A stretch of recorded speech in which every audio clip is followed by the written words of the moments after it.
So Tom Aspinall went on the Impulsive Podcast with Logan Paul and talked about the Jon Jones fight. So we got a couple updates, and I want to expel a lot of the rumors about what Tom Aspinall has been saying about Jon Jones. Also, Colby Covington trashes the entire UFC. It's probably his 50th interview doing so, but he does say some pretty funny things and delusional things in the interview, so I do want to go over and react to that. But Tom Aspinall goes on the Logan Paul podcast. I think this is great. Tom Aspinall is getting exposed to the mainstream, which is great. More people are going to realize that Jon Jones is ducking him because it's the most high-profile duck in UFC history. So everybody should be on board with Tom Aspinall trashing Jon Jones because Jon Jones is an absolute scumbag. But let's get into listening to this Tom Aspinall podcast with Logan Paul, and they ask him some important questions about the Jon Jones fight. And yeah, let's start off right here with this question he asked him. Let's ask this question right now for the clip. Is Jon Jones scared to fight you? Yes. There you go. Is Jon Jones scared to fight Tom Aspinall? Yes. He 100% is, because if he wasn't, he would not be requesting $50 million to fight Tom Aspinall. He didn't request 50 when he fought Stipe. He didn't request 50 when he fought Cyril Gane. He wasn't requesting 50 to fight Dominic Reyes, only when it's Ngannou or Tom Aspinall, because he knows the risk. Jon Jones low-key knows in his mind, heart, and soul that he will lose to Tom Aspinall. He knows he's too old, he's too slow, he's too small. And the danger that Tom Aspinall possesses is just something that Jon Jones will never be able to get past, in my opinion. It's not about skill when you're talking about heavyweights. It doesn't matter how skilled Jon Jones is. Tom Aspinall is at a level at heavyweight that Jon Jones' skill will be trumped by Tom Aspinall's skill and size. Tom Aspinall is one of the fastest heavyweights we've ever seen, and legit can knock out Jon Jones with one punch. His little running away and putting his arm out with his hands to his face is not going to work against Aspinall. Aspinall is going to chase him down and knock his ass out if he does that. So right off the bat, Tom Aspinall says, yes, Jon Jones is scared to fight me. Let's continue on with the clip. Absolutely. I mean, the thing with Jon is conning the public, man. Whoa. And Logan Paul, it's his favorite fighter. Yeah. Oh, is it really? Well, yeah. Jon Jones is conning the public. He absolutely is. He's trying to gaslight the fans and tell them that Tom Aspinall has been a giant a-hole and he doesn't want to fight him, and Tom Aspinall did nothing. But guess what? Whenever Jon Jones fought Shogun, he arguably did nothing, and he got a title shot against Shogun. Now Tom Aspinall's the young up-and-comer who's, 9-1 in the UFC, finished all of his fights, lowest average fight time in UFC history. What else? Interim UFC champion, defended his interim belt, but Tom Aspinall has done absolutely nothing. And he'll tell you that Tom Aspinall is an a-hole, despite Tom Aspinall being one of the most wholesome guys in the UFC, respectful across the board. He doesn't care about Jon Jones. He wants the heavyweight title. It's not about Jon Jones, and he'll even say that in this clip. Listen, I mean, he's definitely top three. He's definitely top three. Absolutely. I'm not disputing that he's an amazing fighter. There you go. I think the fact that he didn't want to fight Ngannou for 3 years. There it goes. He brings up the Ngannou fight. Sorry for pausing so much, but he brings up the Ngannou fight. Jon Jones mysteriously disappeared for 3 years after he fought Dominic Reyes. From 2020 to 2023, he had 0 fights because they were negotiated with Ngannou, and Jon Jones, I already know, was asking for $30, $40, $50 million. And what the UFC did and Dana White did, they spun the narrative that Francis Ngannou was scared to fight Jones, when in reality, Jones was pricing himself out at $30 million. And even Dana White told the media that if I'm Jon Jones, I'm moving to middleweight. And that's after he knocked out Stipe in the rematch. But whenever it comes to Jon Jones fighting Francis, he wants $30, $40 million. But then Francis has sour negotiations with the UFC. So at that point, he goes to the PFL. And then that's when Dana White starts spinning the narrative. Oh, well, Francis, I think Jon Jones would have did the same thing to Francis as he did to Cyril Gane. Yeah, I do. I think Francis Ngannou was scared of Jon Jones. He only spun that narrative once Francis left the UFC because Dana White cannot stand anyone who goes against the UFC. Years. And now he's not wanting to fight me for over a year. And the way he manipulates the media and the public is super smart. I'm not taking anything away from him. But do I think he's scared to take the tough fights at this stage in his career? Absolutely. There you go. He's not necessarily saying he's scared of Tom Aspinall, even though I do think he is afraid to fight Tom Aspinall. That's why he's asking you for that insane amount of money. But yes, Tom Aspinall pretty much clarifies, hey, like, Jon Jones at this stage in his career, he is scared to take the tough fights. It's why he priced himself out of the Ngannou fight. Say what you want about Ngannou, like also asking for too much money. say what you want about Jon Jones deserving the money. I don't think Jon Jones deserves a damn thing with all the crap he's done to the UFC in his career, doing steroids, all the controversies, all the PR nightmare he's been for the UFC. For the people that are out there saying that Jon Jones deserves all the money he wants, give him all the money he wants. Do I think he deserves it? Absolutely not. The dude's a scum of the earth, but give him the $50 million, please. Turkey Al-Sheikh, show up, give Jon Jones his $50 million so Tom Aspinall can send him into retirement, knocked out cold, and we can all be happy as fans because that's what we deserve. But Tom Aspinall goes on about how he wants to fight Jon Jones. I mean, he wants to fight for the heavyweight title. It's not necessarily about Jon Jones. So let's listen to that. I'm chasing it up. Like the UFC are saying that it's going to happen. I'm chasing it all the time. I want the fight really bad. You know what? It's not even like I see people online saying like, you know, the thing that happened with Conor and Chandler. Yeah. People are like, don't be like Michael Chandler. Yeah. Listen, it's not about the fighting John. It's about the UFC heavyweight title. Yeah. Like, There you go. He's not pretending to be Michael Chandler chasing down Conor when trying to chase down Jones. He doesn't care about Jon Jones. And he said this from the beginning. He's been consistent about this. Tom Aspinall does not care about Jon Jones. He cares about the heavyweight title. He wants to be the undisputed champion, and rightfully so. I mean, this guy's in his absolute prime right now, steamrolling everybody in the UFC. Like I said, shortest average fight time in UFC history. He deserves to fight for the undisputed belt. So if that is not Jon Jones doesn't want to fight Tom Aspinall, that's fine. Vacate the title and move on. Nobody will care. We can get Tom Aspinall versus Cyril Gane or Tom Aspinall versus Jelton Almeida. Let's get the division moving. This is why Jon Jones is the biggest duck in UFC history, but not because he necessarily won't fight Tom Aspinall. He's holding the division hostage while requesting a crap ton of money and not fighting Tom Aspinall. If he would just say, you know what, I at this stage of my career, I just want to hang it up. I don't think I need to fight these guys, and would have just moved on and vacated. Nobody would say anything. Nobody would care. We would move on, and life would go on as we know it. But the fact that Jon Jones is stalling out, holding up the heavyweight division, talking about he wants $50 million. It's like, dude, you know you're getting slept whenever you fight Tom Aspinall. He knows it, and that's why he's pricing himself out. Let's get back to the clip. Like, I've got a version of the title, but I want to be the undisputed champion. That's all it is. It doesn't matter about John. I'm trying to be the undisputed heavyweight champion. That's it. Yeah. I'm not chasing one fight. If I can fight John and get the biggest scalp in MMA, absolutely, I'll take it. Do you know what I mean? And it's a great time for me because he is slowing down a little bit, and I've not even reached my prime yet. So, Spoken like a true ace. There you go. Tom Aspinall even acknowledges that Jon Jones is slowing down and he's in his absolute prime. And I agree. Tom Aspinall he said he hasn't even hit his prime, which is crazy because he's about to be 32. But typically heavyweight's prime is like 33 to 35. I'd say maybe 33 to 36, depending on the fighter. But yeah, man, Tom Aspinall hasn't fought in July, and the UFC have pretty much left him on ice in these Jon Jones negotiations. And for the people out there, and I already know they're out there, they're saying, dude, why doesn't Tom Aspinall, he's begging Jon Jones to fight. Why not just defend his interim belt? He's not going to be able to defend the interim belt because the UFC will not allow that to happen. They know every time he defends that interim belt, it makes Jon Jones look worse and worse. And that's Dana's golden goose. Dana White loves Jon Jones. He's went on a whole Jon Jones glazing tour last year. They're not going to let Tom Aspinall defend that interim belt again. It's the Jon Jones fight or Jon Jones retires and they put another fight together. If Tom Aspinall gets 2 defenses of that interim belt, that makes Dana White's golden goose Jon Jones look like even more of a coward than he already is. It makes the whole UFC look bad. So that's why Tom Aspinall hasn't fought. I guarantee you the UFC's like, look, we're negotiating. You're not going to defend this interim title again. We're going to get this Jon Jones fight done. And Dana White just keeps gaslighting and pushing it on and on, hoping that his daddy Jon Jones concedes to accept the amount of money they give him to fight Tom Aspinall. That's what's really going on. Let's see what else he had to say. A-side right there. I mean, I'm not the A-side. I'm not going to start pretending that I am. That guy's going to He's admitting he's not the A-side. Jon Jones the A-side. That's fair enough. get $30 million to fight me. He's definitely the A-side. But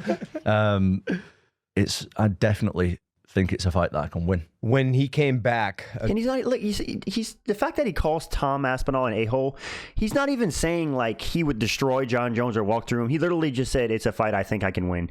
You know how humble, after all the Jon Jones nonsense this guy's had to go through, the fact that that's the way he's going about it, saying it's definitely a fight that I can win. Dude, if I was Tom Aspinall, I'd be saying I'll smoke Jon Jones inside of 3 minutes.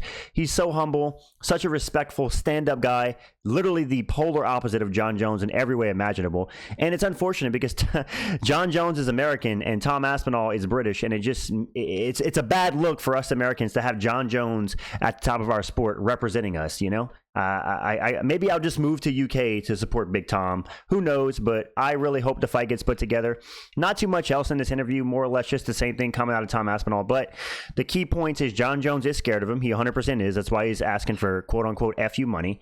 And Tom Aspinall is not chasing Jon Jones. He's chasing the heavyweight title. Just to make it clear, he doesn't care about Jon Jones. If Jon Jones retired, he just wants to be the undisputed champion, rightfully so. This guy's been an interim champion for over 500 days now. That's literally never happened in the history of the UFC since Renan Barão was interim champion when Dominic Cruz was out, which was a totally different situation because Dominic Cruz was injured. But I hope the UFC gets the fight together, but honestly, I'm so burnt out on it. If the UFC said tomorrow, hey, we're moving on from the Jon Jones fight, he's retired, and they did something else, I would just be happy the heavyweight division is moving on. Please let us get the heavyweight division moving forward. I'm so tired of talking about Jon Jones. We know all his controversies. He's a scumbag. He's a piece of crap. He doesn't deserve anything. We get it. I've blown you guys' ears to pieces about it. I just want to see the fight, or I want to see the heavyweight division move on. But yeah, nothing groundbreaking from Tom, just more or less an update, and he said the UFC's pretty much left him on ice, negotiating, and the UFC wants it to happen. He wants it to happen. It's just a matter of Jon Jones. So, yeah, let's move on to the Colby Covington. So Colby Covington had an interview with Submission Radio, as he does every few months, and it was a certified hood classic, as some would say, because he went on to trash absolutely everybody. Paul Felder, MVP, Jon Jones, Bilal, JDM, Islam, everybody. And we're going to react to some of the key moments he said in this interview, as it was pretty funny. Because, you know, Colby is as delusional as they come, especially as a 37-year-old man. The fact that he's still acting like this at 37 is concerning. Guys, listen, if I'm on this channel acting like Colby when I'm 37, please tell me it's time to hang it up, because you can't be embarrassing yourself like this. But either way, this is what Colby had to say about MVP when he heard about MVP saying he wants to punch him. He doesn't know what it is. He just wants to punch Colby. Let's see what Colby had to say about that. You know, I don't know. I didn't pay attention to it. I don't pay attention to anything he does. He's another irrelevant bum. You know, he was knocked out unconscious in the B leagues. You know, you've never seen me. He's talking about when MVP got knocked out by Douglas Lima in the B leagues, quote unquote, in Bellator. Fair enough. Laying unconscious in the UFC octagon, fighting the best fighters in the world for the last decade straight. So, you know, I don't really take that with much. There's no truth to that. You know, he's not a good fighter. And, you know, he beat some one-eyed glass-eyed dude. Like, come on, there's no honor in beating a one-eyed guy. Call and share a bullet a one-eyed, glass-eyed dude. Let's continue. The guy, you know, probably shouldn't even be fighting. It's a miracle that guy is even in the UFC. But, you know, no reaction. He's just another bum that's chirping that can easily get his ass whooped as well. Another bum that's chirping. Well, I think that MVP right now is more relevant than Colby Covington. Colby Covington hasn't won a fight since, 2022, whenever he beat a retired Jorge Masvidal. So it's been a long time since Covington won a fight. In fact, it's been 3 years, and he's talking about how this guy's an irrelevant bum in MVP. Listen, I think MVP would piece up Colby Covington. Let's see what Colby Covington has to say about him in the MVP fight and how it would go. If you guys were to fight, what do you think that how would you see yourself beating MVP? How long do you think the fight would even go? Yeah, you know, if it's a 5-round fight, I'm taking the life out of him. I'm going to take him down. I'm going to drown him, and I'm going to punch a hole through his face. You know, I don't like it when people, you know, say mean things about me. So did you guys hear that? Colby Covington said, I don't like it when people say mean things about me. A grown-ass 37-year-old man, by the way. I don't like it when people say mean things about me. He really said that. That is the most embarrassing part of this entire interview. When I heard that, I was like, there's no way. He just said, I don't like when people say mean things to me. Bro, this dude's really crying like a grown-ass man about people being mean to him. After all the BS that Colby Covington has said about other fighters, talking about dead family members and trashing guys in the media and all the crap he's said and done, he doesn't like it when guys say mean things, guys. Be nice to Colby. He's just a stand-up, you know, humble guy. But let's continue with what he said about MVP. You know, if the fight happens and that's what the UFC wants, then let's do it. But, you know, he's another guy that's just, he's not interesting. He has no charisma. He doesn't draw anything. So, you know, we want to do good business for this company, the company that I love so much. UFC is the greatest organization on God. All right, so he's just chirping about the UFC being the greatest organization. So let's get to the Paul Felder bit. So Colby had some stuff to say about stupid ad. Sorry about that, guys. But Colby Covington had some stuff to say about Paul Felder, apparently. And Paul Felder apparently was some interesting stuff happened to him at a military base when he was drunk, according to Colby Covington. And so the issue is, according to Colby, Paul Felder talks a lot of smack about him on commentary, saying how he's done, and pretty much Colby wants to slap Paul Felder. So let's hear what he had to say about him. Others would excite me. You know, if Paul Felder keeps running his mouth from the commentary booth, he's going to get slapped as well. That's so self-loathing. What's going on? What's going on with Paul Felder, man? What's happening? Dude, he was talking shit about me. He was saying some shit that, oh, he's done this and that and some other shit. Hey, I mean, hey, is Paul Felder wrong? Colby hasn't won a fight in 3 years. He's 37 years old. He's got one foot out the door. Is it wrong to say Colby Covington is potentially done? I mean, come on, dude. He acts like that's the most outrageous thing someone could say, but I get it. He's a fighter. He has ego. Let's see what he had to say. What else he had to say about it. Hey, Dennis, I want you to go ask him next time you see him in person. Ask him about the time we were at Joint Base Langley, Eustis, the Army and Air Force Base, and he got tied fucking in handcuffs by the military police to a toilet in his bathroom because he was drunk on the base. Like, that's embarrassing. What happened to Colby saying he doesn't kiss and tell? You know, he's always talking about he's not a snitch. He doesn't kiss and tell. He doesn't tell his personal business. But he's talking about something that happened with Paul Felder on a military base when he was drunk, getting tied to a toilet. Just more smack talk out of Colby. Allegedly, that happened to Paul Felder. But I'm sure Paul Felder is going to respond to him at some point. It's just weird. Out of all people Colby could go for, it's Paul Felder, one of the most humble and nice guys on the UFC commentary. Always comes off as just like a super level-headed guy. But leave it up to Colby to take the most humble guy on the commentary broadcast and trash him. But let's continue. Embarrassing, you self-loathing drunk asshole. He must be drunk half the time he's in that commentary booth for the UFC. Man, I feel bad for the UFC. They need to get some new commentators. And what better, man? I could be the UFC commentator. Oh my God. Can you imagine this absolute clown on commentary? He stumbles on his words at press conferences with his pre-written lines so much. I could not imagine this dude being on commentary. He would be just like Mike Goldberg, calling leg kicks, head kicks, and calling the wrong fighters, not doing his research. Colby Covington, if anything, Colby Covington needs to be a commentator on like Dana White's Contender Series with Snoop Dogg. That'd be the best place for him, or looking for a fight. Don't ever put this guy on the main stage. He can't talk just to save his life. He stumbles over every single word he says. So although it would be entertaining, it would not be a good look. Obviously, the UFC would never make Covington a commentator, but I just thought it was hilarious he said that. And he said if he sees Felder, this is what's going to happen. Let's listen to that. I don't have any stories like that. I'd love to see you commentate, dude. So Paul Felder, next time you see him, you might have a word with him. Oh yeah. We're definitely gonna have a word. You know, like I've kept that story close to my heart for a long time, and I was never gonna share it. But when you start trying to trash my name in the media and say things about me, what the fuck is a Paul Felder? What the fuck has Paul Felder done? Dennis, I make more money outside the UFC than that guy's made in his whole entire life. I don't know if I agree with that. Colby Covington took a short notice fight against Joaquin Buckley, and I think the reason he did that is because he was hurting for money. This guy, sure, he's been doing good in poker tournaments, but he's also a huge gambler, probably losing a lot of money. When has Colby Covington his entire career been known to take on a short notice fight? The UFC threw him a bag to take on Joaquin Buckley. He got his ass kicked, and he needed the money. That's the truth. We all know Colby Covington's struggling for money. Come on, bro. When do you see this guy with nice cars or big houses? This dude's renting Airbnbs and paying OnlyFans girls in Miami to do videos with him. Let's be real. This guy ain't made more money in his entire career than Paul Felder's made in his entire life, or whatever he's saying. Sure, he's probably made more money than Paul Felder, but to say he's made more money outside the UFC than Paul Felder's made in his whole life, I don't agree with that. I mean, this guy's acting like he's like a national poker champion. Like, let's pipe down a little bit, buddy. Like, the guy's an absolute bum. He's never done anything in the sport. He has no reason to talk shit, especially when he's never been in a main event in his life. The guy's a bum. He's gotten beaten up by everybody. He said Paul Felder's never been in the main event. I'm pretty sure that's incorrect. I'm pretty sure Paul Felder's had a main event or two. Correct me if I'm wrong, but yeah, that's pretty much it for Colby Covington. He's going off about Paul Felder allegedly trashing his name in the media. Let me know if you guys have heard Paul Felder say anything about Colby, because on my end, I don't know what he's talking about. I just came completely out of left field for me. But you know Colby, he's got to stir up some drama. He's got to keep his name in the media. So what better way to do that? Let's get on to some other stuff. They asked him about Belal and JDM, and this is what he had to say about the Belal-JDM fight. Let's have a listen. To be honest, I feel bad for the fans, Dennis. The fans are getting robbed of a high-level title fight. I mean, I don't think that pay-per-view does over 20,000 pay-per-views. So now, with that being said, Colby might be cooking with that statement. I don't think this pay-per-view does over 20,000 buys. Honestly, I might have to agree with him. Belal versus JDM, let's be real, guys. That's not a money fight. JDM's not a big name. Belal's definitely not a big name. He has a boring smudge fight style, and it's pretty much pre-decided that Belal is just going to out-wrestle JDM to probably a 49-46 decision. So Colby saying that it's only going to do 20,000 buys is low-key cooking, but let's hear what else he had to say about it. So I feel bad for the UFC. These are the guys that you have in a title fight. I mean, I could care less, to be honest. Like, I'm the champ of the division. Anybody that fights me, it's going to be the championship title fight.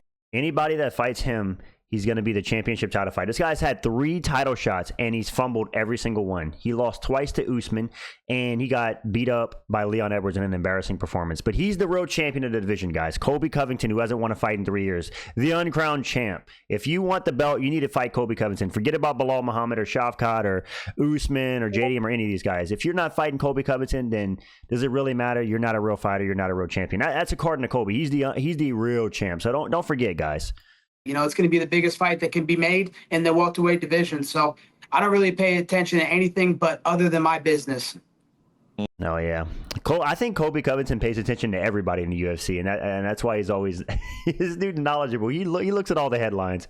I know Colby studies these fighters. He just anyways, let's move on.